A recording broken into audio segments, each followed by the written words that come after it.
मौत की 6 अलामतें जो उसके करीब होने की निशानी हैं। मौत के 6 मराहिल होते हैं। पहला मरहला यौम उल मौत कहलाता है। ये वो दिन है जब इंसान की जिंदगी का इख्तिताम हो जाता है। उस दिन अल्लाह ताला फरिश्तों को हुक्म देता है कि वो जमीन पर जाएं और इंसान की रूह कब्ज करें ताकि उसे अपने रब से मुलाकात के लिए तैयार किया जा सके। बदकिस्मती से कोई भी उस दिन के बारे में कुछ नहीं जानता और जब वो दिन आता है इंसान को ये भी एहसास नहीं होता कि ये उसकी मौत का दिन है। ताहम इंसान अपने जिस्म में तब्दीलियां महसूस करता है। मसलन मोमिन के दिल को उस दिन खुशी और सुकून मिलता है, जबकि बुरे अमाल करने वाले को सीने और दिल में दबाव महसूस होता है। उस मरहले पर शयातीन और जिन्नात फरिश्तों के नजूल को देखते हैं, लेकिन इंसान उन्हें नहीं देख सकता। कुरान करीम में इस मरहले का जिक्र यूं किया गया है, और उस दिन से डरो जिस दिन तुम अल्लाह की तरफ लौटाए जाओगे, फिर हर जान को उसके किए का पूरा बदला दिया जाएगा। दूसरा मरहला रूह का तदर्जी तौर पर निकलना। ये मरहला पांव के तललों से शुरू होता है। रूह आहिस्ता आहिस्ता ऊपर की तरफ बढ़ती है,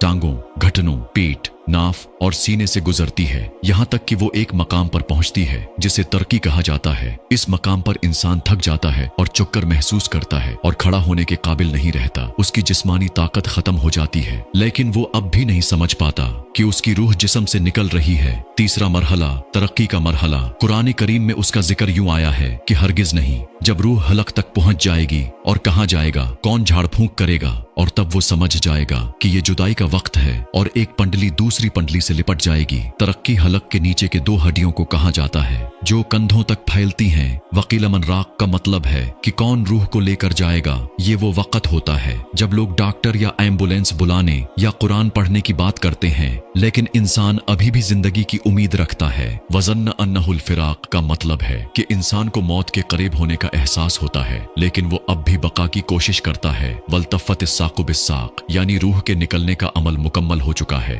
और जिस्म के निचले हिस्से बेजान हो चुके हैं। चौथा मरहला हलकूम का मरहला। ये मौत का आखिरी मरहला है जो इंसान के लिए इंतहाई मुश्किल होता है, क्योंकि उसके सामने पर्दे हट जाते हैं और वो अपने इर्द गिर्द मौजूद फरिश्तों को देखता है। यहाँ से इंसान आखिरत को देखना शुरू करता है कि हमने तुम्हारी आंखों से पर्दा हटा दिया, आज तुम्हारी नजर तेज है। कुरान में अल्लाह ताला फरमाता है, फिर क्यों नहीं जब रूह हलक तक पहुंच जाए और तुम उस वक्त देख रहे हो और हम तुमसे ज्यादा करीब हैं, लेकिन तुम देख नहीं सकते। ये वो वक्त है जब इंसान अल्लाह की रहमत या गजब देखता है। वो अपनी जिंदगी के ऐमाल को अपनी नजरों के सामने गुजरता हुआ देखता है और शैतान उसे गुमराह करने की आखिरी कोशिश करता है। कुरान कहता है कि और कहो, ऐ मेरे रब, मैं शैतान के वसवसों से तेरी पनाह मांगता हूँ और उससे भी कि वो मेरे पास आए। पांचवा मरहला मुल्कुल मौत का दाखिला। ये मरहला वो है जहाँ इंसान को मालूम हो जाता है कि वो रहमत वालों में से है या अजाब वालों में से। अल्लाह ताला फरमाता है, और जिनकी रूहें फरिश्ते सख्ती से निकालते हैं उनके चेहरों और पुश्तों पर मारते हैं।